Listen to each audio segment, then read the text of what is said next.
그 치과를 갔다 왔어요. 정치과 이런 정부치과.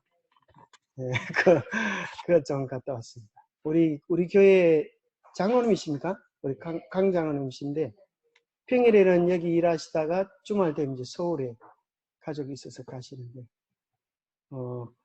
그 요즘 그 스케일링이 그 몇 년 전부터 1년에 한 번씩 의료보험으로 적용된다 그럽니다. 그래서 여러분 혹시 스케일링 파들이 있으면 그 가면 아마 좋겠다. 우리 교회 장로님이 하시니까 신평동 그 로타리 있는데 보니까 여러 가지 그 하는 것 중에 여러분 그 스케일링 한 번씩 하시면은 치아 건강에 아주 도움이 됩니다. 근데 스케일링 하는 게 여러분 기분이 좋아요? 별로 안 좋아요? 아주 끔찍한 것 같죠? 그죠? 막 드릴로 막 이렇게 막 이빨을 갈고 막 섬찟합니다. 하고 나면 좋죠. 맞아요. 아주 정답을 얘기하셨는데 할 때는 막 섬찟하지만은 하고 나면 좋습니다. 그래도 또 아는 데 가면은 모르는 데보다 훨씬 더 나은 것 같아요. 우리 장로님 하시는데 아주 친절하게 잘 해주셔서 기쁘게 잘 갔다 왔습니다. 오늘은 시대의 소망 제23장 하나님의 나라가 가까웠으니 성령처럼 마가복음 1장 14절 15절에 보면 예수께서 갈릴리에 오셔서 하나님의 복음을 전파하여 가라사대 때가 찼고 하나님의 나라가 가까웠으니 회개하고 복음을 믿으라 하시더라. 여기 보면 예수님께서 이야기하기를 하나님의 나라가 가까웠다. 하나님의 나라가 가까웠다. 그죠? 그것이 성경에서 우리에게 얘기하는 아주 중요한 주제입니다. 하나님의 나라가 반드시 올 것입니다. 준비하고 기다리는 자에게는 회개하고 복음을 믿는 자들에게는 구원이 되고 그날을 등한히 하고 외면하는 자들에게는 무슨 날이 될까요? 두려움의 날, 심판의 날이 될 것입니다. 그래서 오늘 본문을 하기 전에 질문을 몇 가지 하고 들어가면 좋다 그러죠? 여러분 본문 속에서 어떤 질문을 할 수가 있겠어요? 자, 이런 질문을 해봤습니다. 여러분 각자 사모하고 기다리는 때가 있습니까? 여러분 어떤 때를 제일 사모하고 기다립니까? 아멘. 우리 아주 청일사님 믿음이 좋습니다. 여러분 정말 재림의 날을 사모한다면 어떻게 재림을 준비하십니까? 이렇게 물어보면 거기에 대해서도 할 얘기들이 있어야 될 것입니다. 그죠? 예수님의 초림을 기다렸던 사람들이 많아요. 적어요? 온 이스라엘 백성들이 예수님의 초림을 기다렸습니다. 그 나라가 그랬고 그 나라의 제사장들은 그 일을 위하여 사명을 부여받은 사람들인데 정작 예수님이 오셨을 때는 어떻게 됐어요? 알아보지를 못했어요. 오히려 예수님을 사람이 되어서 하나님 행세를 한다고 십자가에 못 박아 죽이는 끔찍한 일을 저질렀습니다. 자, 예수님의 초림의 때를 기다리며 준비하는 자는 누구였는가? 예수님의 초림의 때를 기다리며 준비한 자는 누구였는가? 또 세 번째는 왜 바리새인과 사두개인들, 그 당시 교회 지도자들은 메시아를 영접하는 일에 실패를 했을까? 그 당시에 아주 지식을 가지고 성경을 잘 알고 종교 지도자라고 하는 사람들이 왜 예수님을 정말 맞이하지 못하고 실패했는가? 자, 그와 같이 예수님의 초림의 때가 있었던 것처럼 재림의 때도 있을까? 또 결론적으로 오늘 우리는 어떻게 주의 오심을 준비해야 할까? 이것이 오늘의 중요한 주제입니다. 우리가 어떻게 하면 주의 오심을 잘 준비할까? 다른 교회 다니다가 재림을 준비 못하면 그래도 우리 교회는 그런 걸 안 배워서 그랬나 보다 할 수 있겠지만 우리 교회는 교회 이름이 무슨 교회예요? 재림교회예요. 재림교회 다니면서 예수님 재림을 어떻게 준비해야 될지 또 우리가 준비하지 못하고 실패한다면 그것처럼 억울한 게 없겠죠. 우리 재림 신자들은 정말 예수님의 재림을 잘 준비하고 그 영광의 나라에 들어가는 사람이 되어야 할 것입니다. 한 가지 힌트를 드리면 재림을 누가 맞이할까요? 자, 제가 이제 우리 집사님이 준비하는 자라 그래서 오늘 제가 그 얘기를 드리려고 하는데, 여러분, 예수님의 재림을 기다리는 사람은 죄송하지만은 예수님의 재림을 맞이할 수가 없어요. 이게 뭔 소릴까요? 웬 뜬금없는, 예수님의 재림을 기다리는 사람은 맞이할 수가 없어요. 그게 무슨 소릴까요? 오늘 예수님과 살아있는 관계를 유지하고 살아가는 사람만이 예수님의 재림을 맞이할 수가 있어요. 그죠? 그래서 우리는 오늘 우리 해야 될 이 일을 등한히 하고 예수님의 재림 때만 고대하면서 그날 예수님이 오시면 내 인생 대박 나겠지, 그렇게 하다가는 콩코다지. 우리 집사람이 어디 갔을 때 우리는 우리 애들 둘이하고 이제 오직 우리 집사람 기다리는 데만 신경을 썼어요. 설거지도 안 하고 막 방청도 안 하고. 그럼 우리 집사람 왔을 때 칭찬했겠어요? 하지만 왜 집이 막 이 난리 복구통이야 이렇게 꾸중을 들을 수밖에 없겠죠. 예수님의 재림을 잘 준비하는 사람은 기다리기만 하는 사람이 아니라 오늘, 그죠? 오늘 주님과의 올바른 관계 속으로 들어가고 그 기쁨을 누리는 자들이 되어야 돼요. 그래서 예수님의 재림을 기다리는 사람은 언제든지 예수님이 오셔도 천국에 들어갈 준비를 할 뿐 아니라 혹시 늦게 오셔도 걱정이 없는 사람. 왜요? 매일매일 그분과의 교제와 기쁨을 누리고 있기 때문에. 그래서 우리는 매일 예수님과 살아있는 관계를 유지하게 되기를 바랍니다. 매일 아침마다, 매 시간마다 우리의 생각의 중심에 예수님이 계시게 되기를 바랍니다. 성경의 가장 큰 주제가 예수님입니다. 그래서 구약의 주제는 예수님의 초림입니다. 신약의 주제는 예수님의 재림입니다. 그래서 초림으로 인하여 죄로부터 우리를 구원하셨다고 하면 예수님의 재림으로 인하여 우리는 죄악 세상으로부터 구원받아서 천국에 가게 될 것입니다. 이것이 성경에서 나타나는 가장 큰 주제와 약속입니다. 그래서 그것이 구약이고 신약입니다. 요한복음 5장 39절에 너희가 성경에서 영생을 얻는 줄 생각하고 성경을 상고하거니와 이 성경이 곧 나에게 대하여 증거한다. 이것이 예수님이 직접 하셨던 아주 중요한 말씀입니다. 성경 전체 주제가 예수님입니다. 마가복음 1장 14절에 보면 갈릴리에 오셔서 하나님의 복음을 전파하여 가라사대 때가 찼고 하나님의 나라가 가까웠으니 회개하고 복음을 믿어라. 하나님의 나라가 가까웠으니 회개하고 복음을 믿어라. 이때 정말 예수님의 말씀 또 침례 요한의 기비를 따라서 회개하고 복음을 믿은 자들은 어떻게 됐을까요? 어떻게 됐을까요?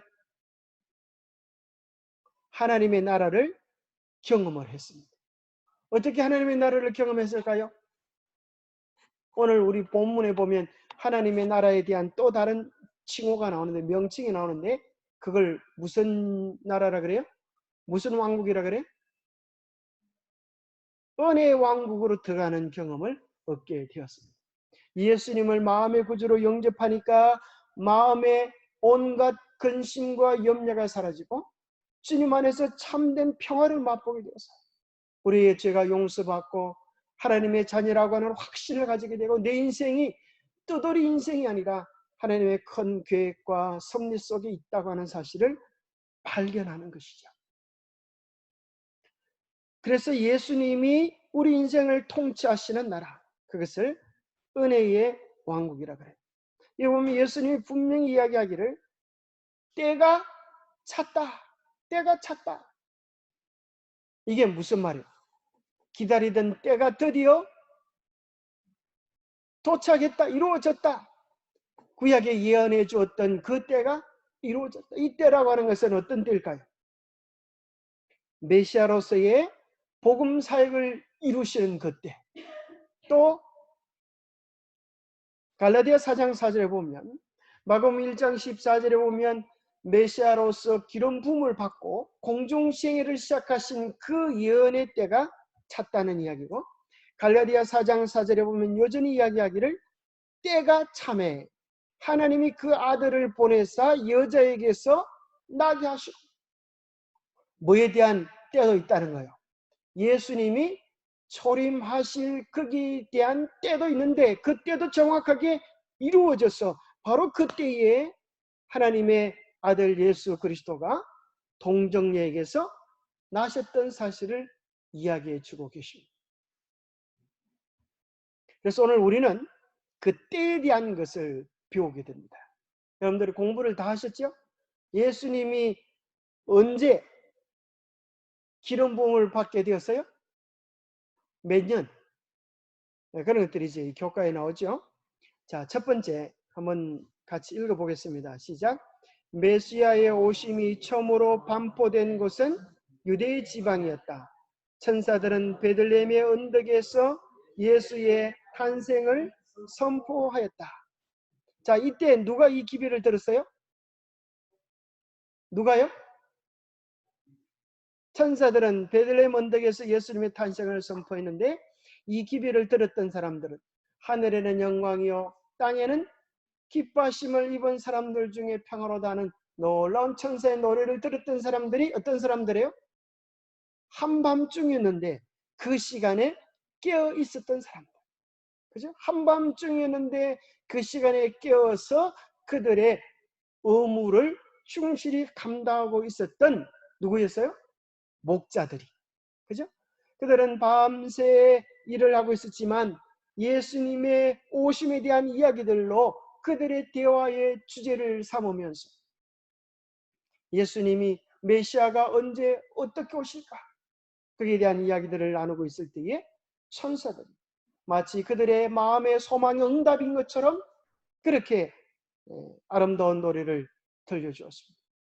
여러분 마음속에도 목자들처럼 예수님의 재림을 고대하는 그런 소원이 있습니까? 우리가 만나면 대화 속에서 예수님은 언제 오실까? 우리가 어떻게 준비할까? 나는 어떻게 준비하고 있고 여러분은 어떻게 준비하고 있습니까? 이런 얘기들이 우리의 주제가 되면 좋겠죠. 한 번은 저희 청년 시절 때 청년들이 둘러앉아서 자기 장래에 대한 이야기를 하고 있는데 어떤 친구는 이제 내가 멋진 신랑을 만나서 시집가고 또 어떤 총각이 이제 직장에 들어가서 좋은 돈을 벌고 그런 장래 계획을 이야기하는데 어떤 친구는 이렇게 이야기하는 거야.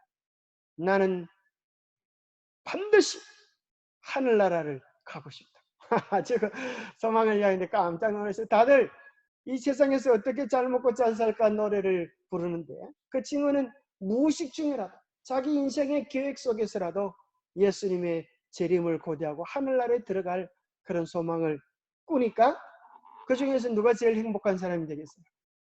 영원한 행복의 주제를 우리 마음속에 담는 사람, 그 사람이 가장 행복한 사람이 되겠죠. 또 특별히 여기 보니까 누가 예수님의 초림을 기다렸다 그랬어요? 성전에서 시몬과 안나, 그의 신성에 대하여 정언하였다. 그 당시 많은 선지자 제사장들이 예수님을 보고도 알지 못했어요. 그러나 시몬과 안나는 예수님을 알아보고 시몬이 예수님을 품에 안고 뭐라 그랬어요? 주제여 이제 종을 평안히 놓아 주시는도다. 내 눈이 주의 구원을 보았사오니 이제는 죽어도 여한이 없습니다. 그런 얘기를 해요. 주의 구원을 어떻게 보았어요? 어린 아이 속에서. 예수님이 아직 십자가를 지시지도 않았는데 메시아가 오신 것을 보고 우리의 죄를 위하여 십자가에 죽으실 것을 미리 내다보시고 그분이 우리의 죄를 다 속죄하신 메시아가 될 것을 믿고 구원의 확신 속에서 감동 속에서 그는 이제 편안히 눈을 감을 수 있게 되었다고 그렇게 노래했습니다. 예루살렘과 온 유대가 침례 요한의 전도에 귀를 기울였다. 그리하여 산에 들인해서 파견된 대표자들이 군중들과 함께 예수에 관한 그의 증거를 들었다. 그 당시 종교 지도자들이 예수님에 대한 이야기를 다 들었는데, 듣고 나서 예수님의 초림을 준비하고 기다렸어요? 아니면 쓸데없는 소리 그렇게 하고 돌아갔어요? 자, 왜 그랬을까? 왜 유대 지도자들이 예수님의 초림에 대하여 그들의 마음을 쏟지 않았을까요? 만일 이스라엘 지도자들이 그리스도를 받아들였다면 그는 세상의 복음을 전하는 자기의 기별자가 되는 영예를 그들에게 주셨을 것이다. 하나님의 나라와 은혜의 전령자가 될 수 있는 기회가 그들에게 첫째로 주어졌을 것이다. 만약 이스라엘의 지도자들이 그리스도를 받아들였다고 하면 그들을 통해 하나님이 큰 일을 하셨을 터인데, 그들이 뭐 했어요? 그들이 그곳에 마음을 두지 않냐. 지금 그들이 가지고 누리는 기쁨에 만족을 했어요. 그죠? 거짓 즐거움이죠. 거짓 기쁨. 그러면서 그들은 천한 목수 나사렛 예수를 인정하기에는 그들의 교만, 그들의 자존심이 그것을 허락지 않았어요. 어떻게 저렇게 별 볼일 없는 사람이 메시아라고 이야기할 수가 있겠어요? 메시아라고 하면 정말 로마 나라를 뒤집어 버릴 만한 영광의 구시주로 와야지, 어떻게 고난당하고 천대당하고 멸시당하는 저런 사람으로 오겠어?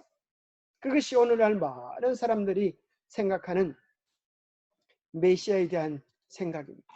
많은 사람들이 하나님을 보고 싶어요. 이미 예수님이 이 땅에 오셔서 하나님의 품성과 뜻을 보이셨어요. 하나님이 얼마나 자비로우시고 사랑이신지. 그래서 그분은 이 땅에 오셔서 아프고 병들고 외면당하고 고통당하는 자를 하나도 예의 없이 그분께로 찾아오는 모든 사람들을 다 안으시고 사랑해 주시고 치유해 주셨어요. 바로 그것이 예수님이 하나님이 되신다고 하는 가장 강력한 증거가 아니겠어요? 그런데 많은 사람들은 어떤 하나님을 보기를 원하는가 하면 온 하늘을 주관하는, 구름을 타고 오는 권능의 왕을 보기를 원하는 것입니다. 그런데 머지않아 그런 일은 반드시 이루어지게 될 것입니다. 그들이 기다리지 않아도 그들의 눈앞에 누가 이 역사의 주인인지, 누가 하나님인지 그들의 두 눈으로 분명히 보게 될 것입니다. 그러나 예수 그리스도를 보고 마음에 굴복을 하지 않는 자들, 예수 그리스도의 겸비함 앞에 그들의 겸손함을 드리지 않는 자들, 사랑의 구주, 용서의 구주, 구원의 구주, 은혜의 십자가를 받아들이지 않는 자들, 멸망의 날에 서게 될 수밖에 없을 것입니다. 심판의 하나님을 만날 수밖에 없을 것입니다. 이스라엘은 그 권고하는 때를 알지 못했다. 유대의 지도자들은 뭐 때문에? 시기와 불신, 또 공공연한 정오심으로 무르익어 갔으며 백성들의 마음은 예수에게서 떠나갔다. 우리 지도자들도 별로 인정하지 않은 거 보니까 백성들도 지도자들의 꾀임에 빠져서 예수를 떠나갔어요. 사내들이는 그리스도의 기비를 거절하고 오히려 그를 죽이려고 열정하였다. 그러므로 예수께서는 예루살렘과 제사장들과 성전과 종교적 지도자들과 율법에 정통한 사람들을 떠나서 당신의 기별을 선포하시고 복음을 만국에 전파할 자들을 모으시기 위하여 다른 계층의 사람들로 향하셨다. 이 다른 계층의 사람들은 누구일까요? 누구들일까요? 바로 12제자들이죠. 12제자들. 그래서 고린도서에 보면 그런 이야기를 하시죠. 너희의 부르심을 보라. 우리 중에 문벌 좋은 자가 많지 아니하며 혈통이 좋은 자가 많지 아니하며 그런 이야기를 하십니다. 하나님은 어떤 자들을 통하여? 낮은 자들을 통하여 세상에 높은 자들을 부끄럽게 하사 자기가 잘 알고 똑똑하다고 하는 자들을 통하여 똑똑한 자들을 외면하시고 어린아이처럼 하나님의 말씀 앞에 겸비한 자들을 통하여 위대한 역사를 이루고 계십니다. 오늘 우리의 마음이 그러합니다. 겸비하고 낮은 마음을 가질 때는 우리는 언제 어디서든지 하나님의 은혜와 섭리를 맛볼 수 있지만 우리의 마음이 교만하면 아무리 큰 하나님의 축복과 은혜 속에 있음에도 불구하고 이것이 자기가 잘나서 그런 줄 알아요. 자기가 잘나서 잘 사는 줄 생각하기 때문에 은혜를 누리지 못하고 기쁨과 감사를 누리지 못합니다. 사람들의 빛과 생명이 그리스도의 시대의 교회의 당국자들에 의하여 배척당하였던 것 같이 그 후에 각 시대에 있어서도 그래왔다. 그리스도께서 유대에서 물러나신 것 같이 같은 역사가 거듭 반복되었다. 개혁자들이 하나님의 말씀을 전할 때에 그들은 기성교회에서 분리될 생각은 조금도 없었다. 정말 누가 이야기하는가가 중요한 게 아니라 얼마나 분명하게 하나님의 뜻을 나타내 주는가에 대한 듣는 귀가 없었다는 것이죠. 사람들은 빛과 생명이 그리스도의 시대의 교회 당국자들에 의하여 배척당하였던 것 같이 그 후에 각 시대에서도 그래왔다. 하나님의 음성을 귀담아 듣고 어떤 모양으로 진리가 제시되든지 간에 그것을 받아들일 준비가 되어 있는 자가 많다고요? 아주 적다는 것입니다. 하나님의 음성을 귀담아 듣고 어떤 모양으로든지 어떤 모양으로 진리가 제시되든지 그것을 받아들일 겸비한 자, 그런 자들을 주님은 찾고 계시는 것입니다. 갈릴리 사람들은 불황무식하다고 하여 예루살렘의 랍비들에게 멸시를 받았으나 그들은 구제의 사업을 위한 더욱 유망한 활동 무대를 제공하였다. 이와 같이 구주께서 친히 전하신 복음의 기별은 이제부터 이제 숫자에 대한 공부를 좀 하게 됩니다. 복음의 기별은 뭐에 대한? 예언에 기초되어 있었다. 자, 여기 보면 서기 27년에 예수께서는 뭘 받으셨어요? 침례를 받으실 때에 성령의 기름 부음을 받았으며 곧이어 공생애가 시작되었다. 그때에 뭐가 이루어졌다고요? 때가 찼다는 기별이 선포되었다. AD 27년에 대한 성경의 큰 예언이 나옵니까? 나와요, 안 나와요? 이것을 무슨 예언이라 그래요? 이걸 무슨 예언이라 그래요? 우리가 다니엘서 9장 24절에 보면 내 백성과 내 거룩한 성을 위하여 얼마로요? 70일에로 기한을 정하였나니. 70일에가 얼마요? 70일에는 일회가 뭐야? 하루 이틀 사흘 나흘 닷새 엿새 일회. 그러니까 뭐야? 70 곱하기 7 490. 하나님께서 이스라엘 백성을 위하여 특별한 은혜 기간을 주셨어요. 그래서 베드로가 이야기하죠. 누가 잘못을 하면 7번까지 용서해 줄까요? 그때 예수님이 뭐라 그러세요? 몇 번 용서해 주라 그래? 7번. 네가 말을 7번에 70번까지라도. 참 재밌게도 490번이라고 하는 숫자가 나옵니다. 그러면 490이라고 하는 딱 기다렸다가 몇 번 용사나 몇 번인가 해가지고 490대 되면은 혼을 내주라 그 소리가 아니고, 그죠? 하나님의 무한한 용서와 사랑은 분명히 있지만 뭐도 있다는 거예요. 용서하실 때도 있지만 우리에게 굉장히 중요한 걸 이야기해줘요. 하나님의 용서.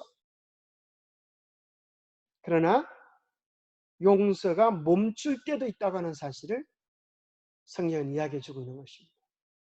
하나님이 한없이 용서만 해주시는 것이 아니라 뭐 할 때도 있다는 거예요. 심판할 때도 있다고 하는 사실을 이야기해 줍니다. 자문에 보면 사람들이 심판에 이르지 아니하므로 죄를 짓는 일에 담대하도다 그래요. 만약 우리가 죄를 지을 때마다 하늘에서 하나님이 천벌을 내리신다면 어떻게 될까요? 사람들이 죄를 지을까 안 지을까? 혼이 나가지고 안 짓는다 그래요. 저 이슬람 국가에는 모슬림 쪽에는 도둑놈들이 없대요. 내 물건을 훔쳐가는 그런 사람. 중국에는 이렇게 물건을 놨다가 잠깐 일어서면 없어져 버렸어요. 왜 그럴까요? 그 사람들은 공산주의 사상이고 니께 내 거고 내께 내 거고 이래서 가지고 있어요. 중국에서는 엄청 조심해야 되는데 이슬람 국가에는 도둑놈이 없대. 왜 도둑놈이 없을까요? 눈에는 눈으로, 이에는 이로. 남의 걸 훔치면 손목을 잘라버린다. 여러분 한번 생각해 보세요. 손목을 자르니까, 그죠? 한번 잡아갔다가 남의 걸 훔쳤다가 들키면 손목이 없어져요. 얼마나 끔찍합니까? 그러니까 사람들이, 그죠? 손목 안, 손목을 가지고 다니려고 하면 감히 그런 엄두를 내지 못하죠. 그러나 기억해야 될 사실은 하나님께서도 심판하실 때가 있다는 거예요. 하나님께서 몰라서 그러시는 것도 아니고 왜 하나님은 심판의 때를 늦추시는가? 왜 그래요? 우리가 뭐 하기를 원하세요? 옳지. 오늘 정지사님 오늘 100점입니다. 회개하고 돌아오기를 기다리시는 주의 은혜가 크시기 때문에, 자비가 크시기 때문에 그렇게 기간을 멈추시는 것입니다. 이스라엘 백성이 열매를 맺지 못하는 무화과 나무와 같지만은 그들을 위하여 하루도 아니고 이틀도 아니고 490년이라고 하는 큰 은혜 기간을 주셨습니다. 이것이 아주 중요한 거예요. 그러나 그들이 이 말씀대로 살지 못함으로 정해진 기간이 끝이 나고 그 이후에는 온 세상 이방인들에게 기회가 전해지는 특별한 예언의 시간을 우리는 기억해야 합니다. 자, 그래서 언제인지 모르겠지만 어느 때부터, 그죠? 70일에와 2300주야. 70일에는 490년 되고 1일이 1년이라고 하는 법칙에 의하여 이런 일이 벌어지는데 그 기산점이 언제라고요? 기산점이 몇 년이다? 다니엘서 9장 25절에 보니까 예루살렘을 중건하라는 영이 날 때부터 그랬어요. 예루살렘을 중건하라는 영이 몇 번 났어요? 3번 혹은 또 4번까지 포함하게 돼요. 자, 그러면 이 4번 중에 어느 것이 하나님의 뜻인가? 이걸 어떻게 알아요? 어느 것이 하나님의 뜻인가를 어떻게 알아요? 어느 것이 하나님의 명령인지를 어떻게 알아요?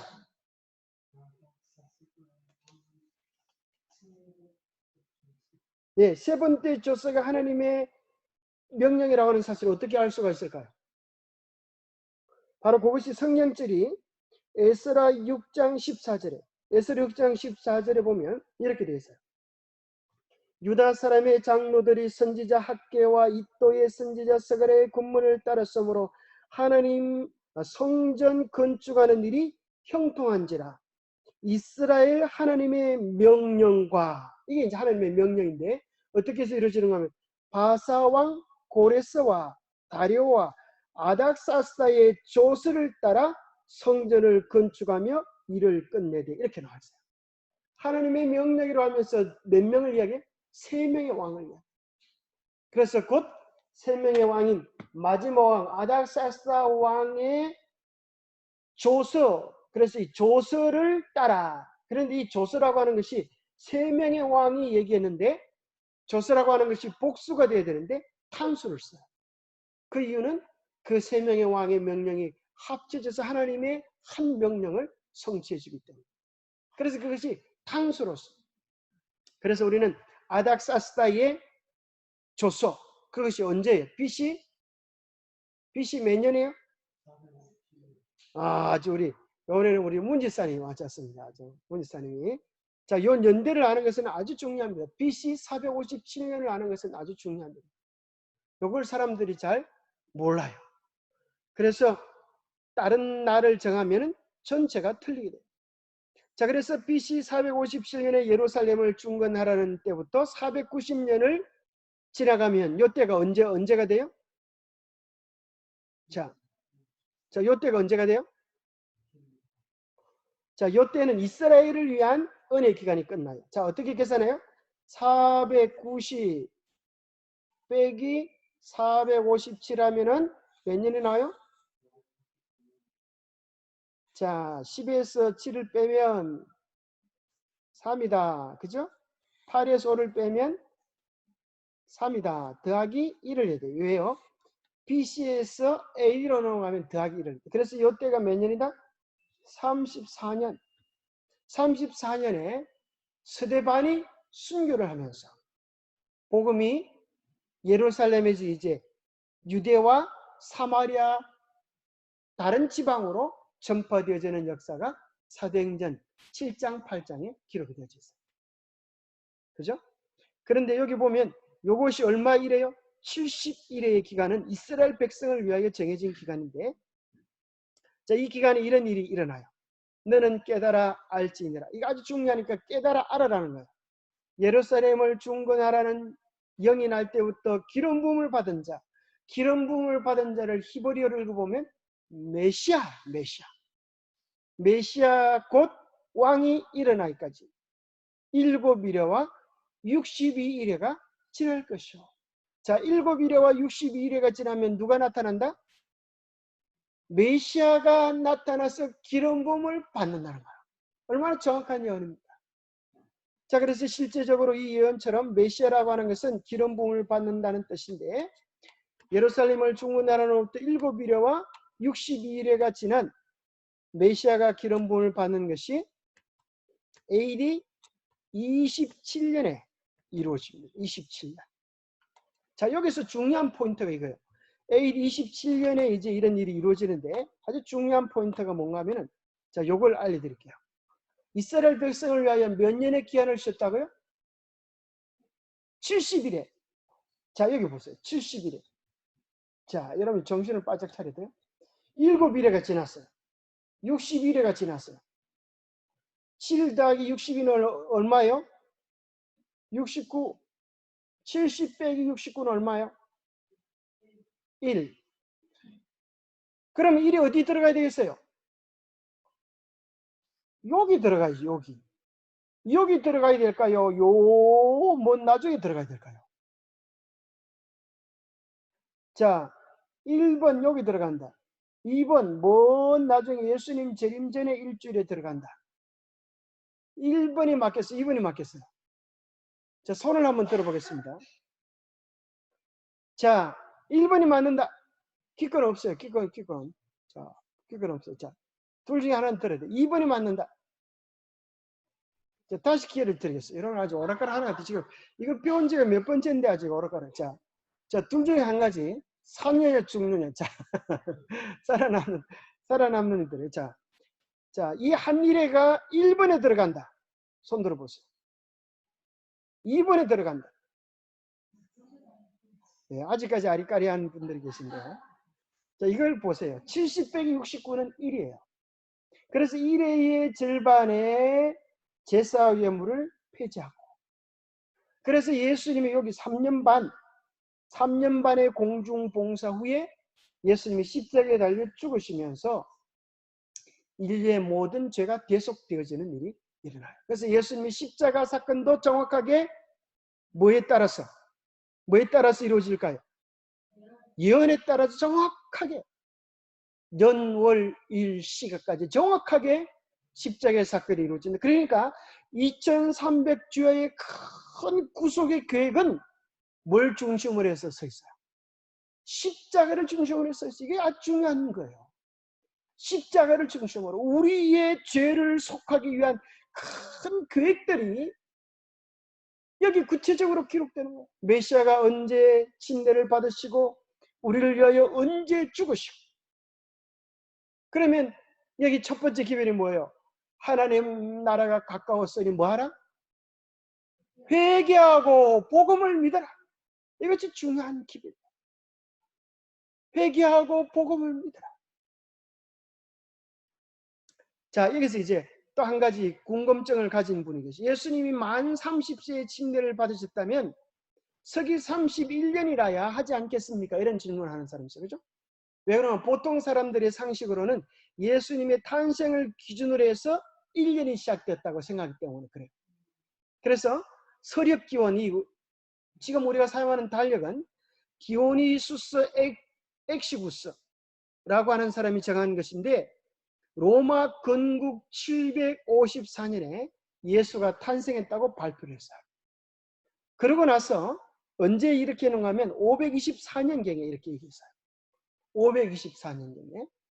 그러다가 1200년이 지난 후에 로저 베이컨이라고 하는 학자가 예수님의 탄생은 로마 건국 750년이라고 하는 사실을 밝혀냈어요. 그러니까 보세요. 754년과 750년 사이에는 몇 년의 오차가 있어요? 4년의 오차가 있어요. 4년 오차. 그러면 얼마 동안이나 사용했는데 1200년 동안이나 사용했던 연표를 다 바꿀 수가 있어요? 없어요? 없는 거예요. 그래서 뭘 하게 되는가 하면 예수님의 탄생을 BC 4년으로 옮겨놓자. 그렇게.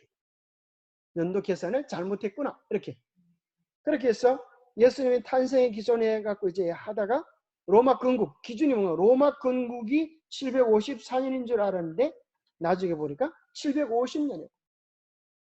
그래서 예수님의 탄생을 BC 4년으로 이렇게 다시 확정하게 된 것입니다. 그래서 여러분들이 흔히 쓰는 라이프 성경에도, 라이프 성경, 거기 봐도 뭐가 나오는가 하면 BC 4년 유대의 왕 예수님의, 여기 그리스도의 탄생 나오죠. BC 4년. BC 4년으로 예수님의 탄생을 이렇게 잡아놓고 있습니다. 자, 그래서 예수님이 침례 받으시는 것, 그때가 바로 물에서 올라오실 때, 이것이 뭔가 하면 AD 27년이든 27년. 그렇게 되면 정확하게 만 30세가 되는 것입니다. 자, 이게 중요한 연이거든요. 한 일해 동안의 언약을 굳게 정하고 그가 그 일해의 절반의 제사와 예물을 금지할 것입니다. 바로 예수님이 요 한 일해, 그죠? 70 빼기 69는 1인 이 일해의 절반에 예수님이 오셔서 제사와 예물을 십자가에서 이루어 주심으로 더 이상 뭐가 필요하지 않아요? 제사와 예물을 우리가 드리지 않아도 된다고 하는 것이 예수님이 십자가에 달려 돌아가실 때 성소 휘장이 위에서부터 아래로 찢겨지면서 더 이상 뭐가 필요 없다는 걸 얘기해줘요. 성소 휘장이 필요하지 않아요. 자, 여러분 여기 도망가는 양이 보입니까? 이 양이 놀라운 거예요. 바로 이건 뭘 얘기하는가 하면 예수님이 6월절 양 잡는 그 시간에 정확하게 죽으셨다는 걸 보여요. 양을 딱 죽이려고 하는데 성소 휘장이 위에서부터 딱 찢어져서 원형 되시는 예수님이 십자가에서 달려 죽으시니까 이 양은 죽을 필요가 없어졌어요. 마치 뭐와 같은 거면 모리아 사건의 반절이 벌어진 거죠. 그죠? 모리아에는 누가 죽고 어린 양이 죽고 이삭이 살아나는데 여기서는 예수님이 죽으시고 양이 살아나는 그런 일이 벌어지는 것입니다. 자, 이것이 아주 중요한 도표입니다. 그죠? 1회의 절반에. 자, 그런데 이제 이 1회의 절반에 무슨 일이 벌어지는가에 대한 이해를 달리하는 사람들이 생겨요. 자, 이렇게 하다 보면은, 자, 스데반의 사건은 몇 년에 일어났다? AD 34년에. 여기 보면 예루살렘의 교회에 큰 핍박이 나서 사도 외에는 다 어디요? 예루살렘을 떠나가지고 유대와 사마리아의 모든 땅으로 흩어져서 복음이 이제 예루살렘에서 다른 곳으로 전파되어지는 일이 실제적으로 이루어지게 되죠. 그때가 언제라고요? 34년. 그 실제로적으로 여러분들 이 연도를 딱딱딱 계산해 보면 너무너무 신기하고 재미난 성경 예언을 발견하게 돼요. 이방인들에 대한 복음 전파가 AD 34년이다. 이걸 한번 숫자적으로 한번 여러분 연구를 한번 해보세요. 자, 그런데 이제 그렇게 하다 보면 이제 적그리스도가 나쁜 놈이 누구로 나오는가 하면 교황권으로 나와. 교황. 그래서 이제 교황이 무슨 일을 하는가 하면 나는 나쁜 놈이 아니야, 딴 놈이 나쁜 놈이야. 그러면서 두 나쁜 놈을 드러내기 시작했는데 그것은 이제 과거주의를, 이건 과거에 벌써 일어났던 일인데, 그럼 아니야, 이것은 미래에 일어날 일이야. 자, 과거에 일어났다고 하는 것을 알카자라고 하는 사람이 과거에 일어났다. 리베라라고 하는 사람이 적그리스도는 먼 미래에 등장할 것이다. 자, 존 웨슬러도 존 칼빈도 교황이 적그리스도다 이렇게 얘기를 했어요. 그런데 요걸 피해가기 위하여 뭘 만들었다? 과거주의와 미래주의를 만들었다. 그런데 요거 보세요. 요게 이제 미래주의. 마지막 1년, 마지막 한 일의 언약을 먼 미래, 예수님 재림 보세요. 예수님 재림 전으로 따가지고 왔어요. 재림 전에 있을 7년이다. 요것을 뭐라고 하면 7년 대환란설이라고 해요. 여기 어디서 왔다? 미래주의에서 왔다. 이걸 또 다른 말로 하면 세대주의라고 그래요. 세대주의. 자, 여러분들 이런 소리를 하면은 저거는 세대주의의 가르침인 거예요. 이런 게 알아야 돼요. 7년 대환란설이 어디서 왔다? 세대주의. 그래서 이제 7년 대환란설 이것이 오늘날 한국에 있는 대부분의 교회들이 받아들이고 있는 그런 내용들이에요. 또 제가 이제 지방교회를 가보니까 거기는 성경책, 회복력이라고 하는 성경을 쓰는데 그 성경책을 딱 띄기니까 이 7년 대환란설 도표가 딱 나오더라. 그런 것들을 믿고 있는 거죠. 자, 여기 보면 자, 7년 대환란설 그러면 여러분이 뭐가 제일 생각이 나셔야 되는가 하면 휴거, 금년은 휴거에 이게 여러분 기억나세요? 언제 이런 일이 일어났어요? 1992년 휴거운동이 일어났었어요. 이 휴거운동을 주장했던 목사가 누구였어요? 이장님 씨라고 이름 보세요. 장님이잖아요. 눈이 감겼어요. 자, 이장님 목사가 했는데 1992년을 왜 정해놓은가 하면 2000년에 예수님이 재림한다고 생각했어요. 빼기 7을 하니까 그죠? 1993년이 나오죠. 이제 그걸 1992년 말 10월 28일 이렇게 정합니다. 7년 대환란설도 어디에서 온 거다? 이 미래주의에서 온 거다. 그런데 여기 보세요. 7년 여기 보세요. 한 일회를 금산에 있는 예찬교회는 이렇게 가르쳐 보세요. 7일과 62일에는 그냥 적용을 하지만 참 희한하지. 이 사람들은 어떻게 이렇게 적용할 수 있어요? 71회까지는 7일과 62일에는 메시아에게 딱 적용을 해요. 그런데 이렇게 하는 교회들이 막 있어요. 7일과 62일에는 유대인에게 딱 적용을 하는데 마지막 한 일에는 먼 미래로 때려놓은 것입니다. 그래서 예수님 재림 전에 7년 대환란이 있는데 요 7년 대환란 전에 요때 뭐가 일어나면 휴거가 일어난다. 그래, 휴거. 그 다음에 작은 환란, 큰 환란이 일어나고 이 일회의 절반에 실제적으로 이제 유대라고 하는 곳에 예루살렘 여기 성전이 세워지고 그 성전에 적그리스도가 와서 성전을 회파시키고 제사의 예물을 깨트린 일이 요때 일어난다. 예수님에 대한 예언들을 적그리스도에게 적용을 시킵니다. 이것이 이제 미래주의 해석입니다. 그래서 그들이 가지고 있는 다니엘의 71의 도표, 요거는 그대로 적용하는데 한 일회를 먼 미래로 떼어오는 거예요. 이것이 이제 그들의 잘못입니다.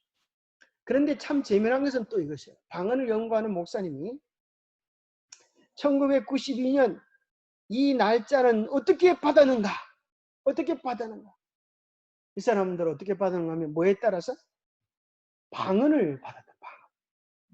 그게 보면 중학생들이, 초등학생들이 막 방언을 하면서 예언을 하면서 그걸 풀이하니까 뭐라는 거야?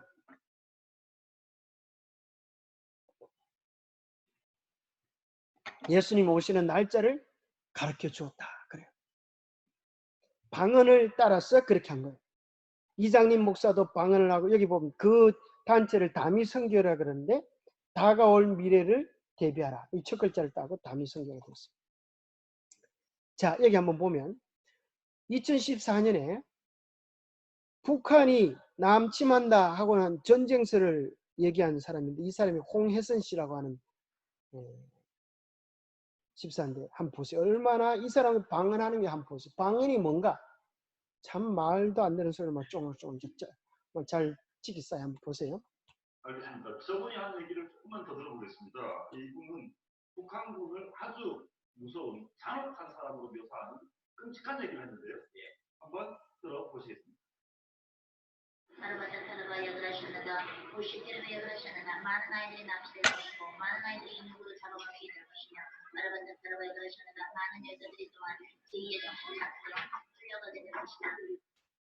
잔인하죠.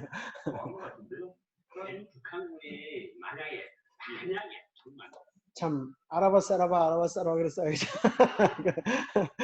그래 자기가 방언을 하고 또 바로 통역을 하는데 2014년 12월 달에 전쟁이 일어날 거라 그러면서 이 사람은 이제 우리나라 전쟁이 일어나기 때문에 도망을 갔어요. 미국으로 도망갔다가 그 후에 들어왔는데 전쟁이 일어났어 안 일어났어?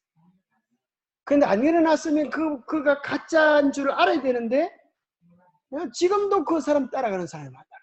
참 정신없는 사람들이죠. 그러니까 여기 보세요. 뭐가 가짜다? 그가 방언을 쫑을쫑을 하잖아. 그래서 방언을 연구한 분이, 이 방언이 다 한국에 있는 방언이 40년 방언을 연구한 분이 오늘 한국 성도들이 왜 방언을 구하는가 연구를 해서 이렇게 발표한 적이 있어요. 모든 방언을 성령의 은사로 보았기 때문에, 성령의 은사로 보았다. 방언이 모든 은사의 통로라고 보기 때문이다. 방언 받는 것을 성령실이라고 보았다. 사람들 보기에 방언이 신령해 보이기 때문이다. 목사들이 기도를 길게 하라고 가르치기 때문이다. 이를 통해 구원의 확신을 얻고 싶기 때문이다. 방언의 기도를 신령한 기도로 생각하기 때문이다. 성도 간의 영적인 시기와 질투심 때문이다. 성령 안에서 하는 기도라고 생각하기 때문이다. 방언으로 귀신을 제어할 것으로 생각하기 때문이다. 귀신의 방언이 있다는 것을 모르기 때문이다. 이 연구하는 이 목사님 이야기하기를 한국이라는 방언의 100%가 귀신의 작용이라는 거야. 참 놀랍죠. 그러면 목사들은 왜 또 방언을 또 추구하는가? 영적 체험에 대한 욕구를 채워주고 싶어 하기 때문이다. 영적인 일을 분별할 수 있는 안목이 없기 때문이다. 참 무섭죠. 이게 방언이 오면 교인들이 무슨 일을 하는가? 새벽 기도도 철저히 하고 12음도 잘 내고 헌신도 엄청 한다는 거예요. 그러니까 방언만 오면 이제 그들은 무슨 생각을 하는가 하면 자기들이 성령 받았다고 생각하면서 아주 충성을 하기 때문에 일반 교회 목사들이 다 그것을 좋아한다는 거예요. 그래서 목사들은 여기 보면 이 목사님이, 제가 연구한 게 아니라 이 목사님 이야기를 목사들도 이미 마귀에게 쏘가 넘어갔기 때문이다. 목사들도 악령의 기만수를 거의 잘 모르기 때문이다. 목사들이 목회 성공의 욕심에 눈이 멀었기 때문이다. 성경 번역에 문제가 있어서 오해가 있었기 때문이다. 지금까지 방언을 검증하려고 하지 않았기 때문이다. 자, 이게 무슨 말인가 하면 방언을 검증할 수 있다는 거야. 자, 방언은 외국말인데 성경 사도행전의 방언은 다 외국말이어서 복음이 다른 나라로 전파되지 못할 때 다른 말을 하는 사람들이 많기 때문에 다른 나라 말을 할 수 있는 능력을 가진 거야. 그런데 그게 계속적으로 그렇게 할 수 있는 게 아니라 일시적인, 그때 오순절 사건이 일어날 때는 일시적입니다. 그런데 우리 한국에 있는 방언들을 다 녹음시켜가지고 들어보면 30단어를 쓰지 않는다는 거야. 똑같은 소리를 계속 반복해요. 그 다음에 방언을 한 사람들 보고 이제 무슨 뜻인지 아냐 그러면 방언 한 사람도 몰라. 그럼 통역자를 세워가지고 해보면 또 통역하는 사람마다 뜻이 다 틀려. 그러니까 이게 가짜라는 거야. 제대로 외국말을 할 수 있는 방언은 하나도 없다. 자, 그런데 중요한 건 이거, 이 목사님이 연구하시다가 깨달은 것이 이것이 뭔가 하면, 방언은 성령께서 주시지 않았다고 하면 누가 준 거야? 마귀가 준 거라는 거야. 그런데 이 목사님이 하시는 말씀이 참 무서운 거야. 성령과 악령이 한 사람에게 동시에 거할 수 있느냐? 이런 질문. 그럼 같이 갈 수 있겠어요? 없겠어요? 같이 못 가는 거야. 그럼 무슨 말이냐? 성령이 거하지 않으면 마귀가, 악한 영이 그의 마음속에 거한다는 거야. 이것이 오늘 한국에는 수많은 사람들이 영적인 형편이 하는 거야. 왜 마귀는 거짓 방언을 개발했나? 대부분 성도들이 자기의 죄를 버리기보다는 영적인 체험을 강력하게 원하기 때문에 그런 일들을 허락해 주는 거야. 자, 그 다음에 보면은 무슨 말을 하는지 아무도 모르기 때문에, 무슨 말 자기도 모르고 듣는 사람도 몰라. 방언으로 누구든지 속일 수 있기 때문에, 대형교회 목사가 방언을 강조하기 때문에, 성도들의 기도를 방해할 수 있기 때문에. 자, 방언을 하면 이제 기도가 아니라 실제로 악한 영이 와서 자기도 모르는 소리를 쭈글쭈글 하는 거예요. 처음에는 막 자기가 갈구해서 훈련을 한다 그래요. 어떤 훈련을 하면 뭐 할렐루야 그걸 반복하기도 하고, 어떤 사람은 사이다 콜라 그걸 반복하기도 하고. 계속 갈망하면 드디어 마귀가 띠가 되면 악한 영을 허락해가지고, 그때부터는 자기 말이 아니라 이제 악한 영이 주관해가지고 방언들을 하는데, 똑같은 말들을 계속 반복하는 거예요. 그래서 여기 보면 미신의 도구로 가장 유용하기 때문에, 그래서 실제적으로 기도하는 것 같지만은 2시간, 3시간 방언한다는 거예요. 그래서 실제적으로 기도하는 것 같지만은 기도를 방해하는 거예요. 하나님과의 진지한 대화를 방해하고 자기도 모르는 소리를 찌끄리다가 그냥 집으로 가는 거예요. 그 다음에 교회가 분별할 능력이 없는 것을 알기 때문에. 그 다음에 여기 보면 이렇게 방언을 받으면 그 상태에서 만족해 버리는 성도들의 심리를 마귀가 알고 있기 때문에 방언을 이용하여 성도들을 속이고 있는 것이다.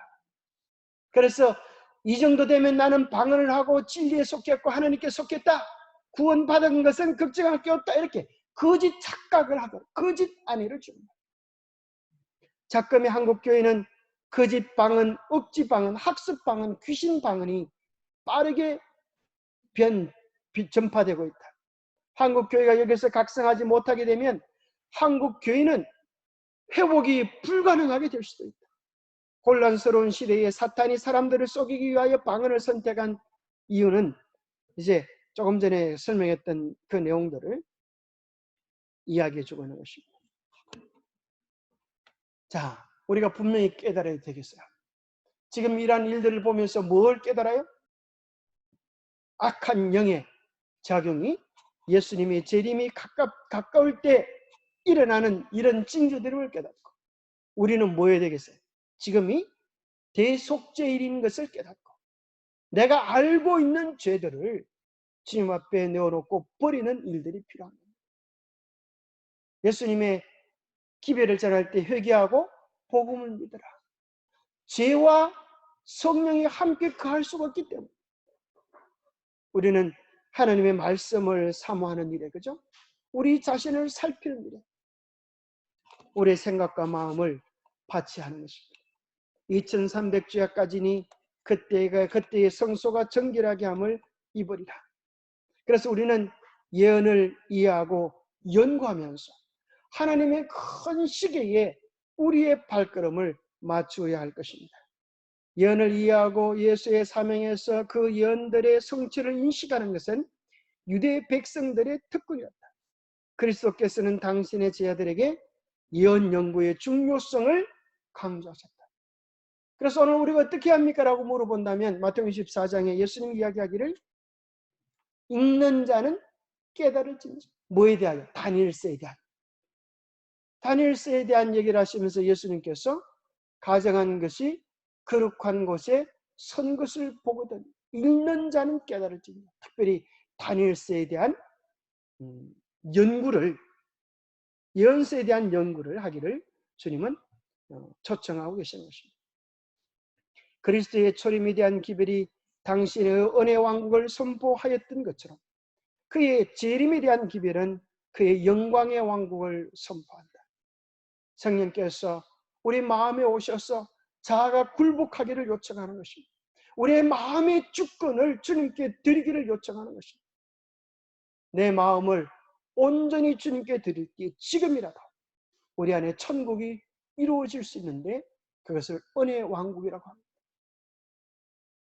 우리는 우리의 결심은 썩은 새끼줄처럼 연약합니다. 그래서 우리는 좋은 결심을 품었다가 또 넘어지고 또 넘어집니다. 그러나 우리는 하나님 편을 선택할 수 있습니다. 하나님, 나를 도와주십시오. 나를 도와주십시오. 나는 더 이상 죄의 지배를 받기 싫습니다. 죄악된 습관의 노예가 되기 싫습니다. 하나님, 나를 도와주십시오. 간청할 때 누구든지 주의 이름을 부르는 자는 구원을 얻으리라. 실제적으로 성령의 도심을 통하여 우리의 깊은 죄악의 사슬에서 끊어져서 자유함을 누리는 은혜와 권능을 주실 수 있을까요? 없을까요? 주실 수 있을까요? 없을까요? 그것이 마지막 시대를 살아가는 하나님의 백성들이 경험해야 될 경험입니다.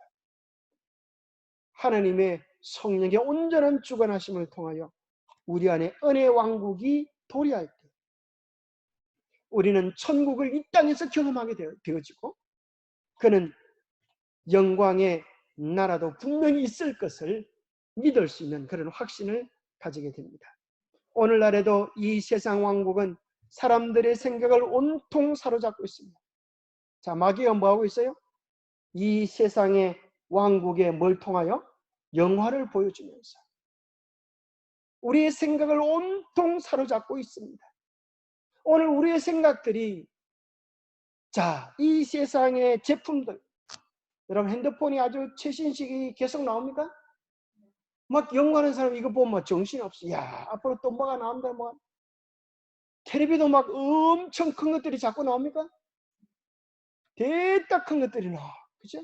그것도 안 되니까 이제 아예 그냥 눈에다가 이렇게 앞을 다 가리고 눈에다 뒤집어 씌워 텔레비를. 이걸 뭐라 그래요? 가상현실, VR인가요?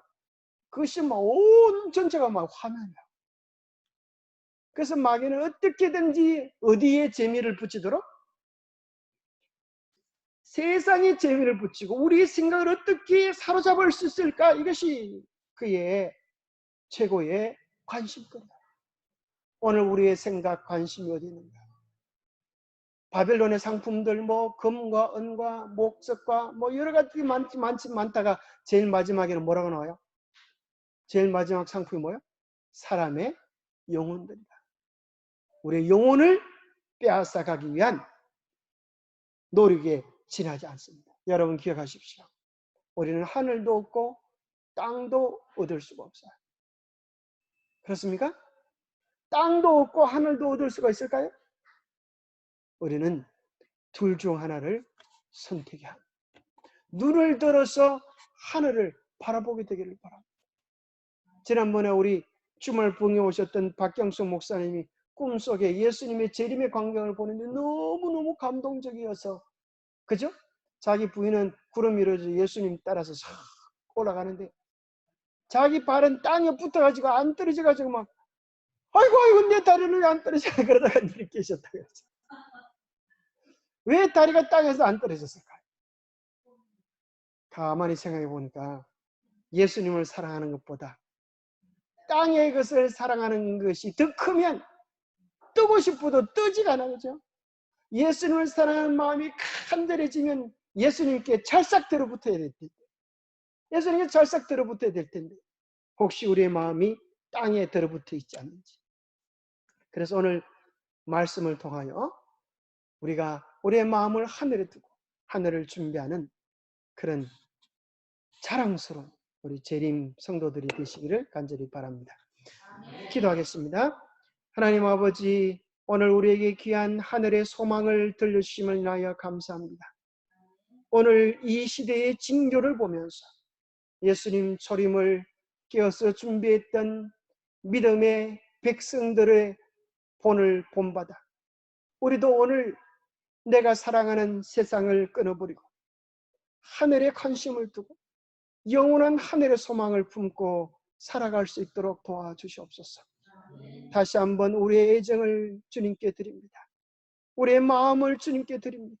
우리의 관심을 주님께 드립니다. 주님, 우리의 왕으로 우리의 마음에 좌정하셔서 우리 안에 당신의 나라가 은혜의 왕국이 이루어지게 도와주시옵소서. 그래야 주님 안에서의 참된 자유와 기쁨과 행복을 누리는 우리 모두가 되도록 축복해 주시옵기를 우리 주 예수 그리스도 이름 모자하여 간절히 간구하옵나이다. 예, 감사합니다. 오늘 또 우리 줌으로 참여하신 많은 분들 우리 성함만 한 번씩 불러드리겠습니다. 우리 박수 한번 치겠습니다. 우리 박연재 형제님 오셨습니다. 감사합니다. 환영합니다. 네, 우리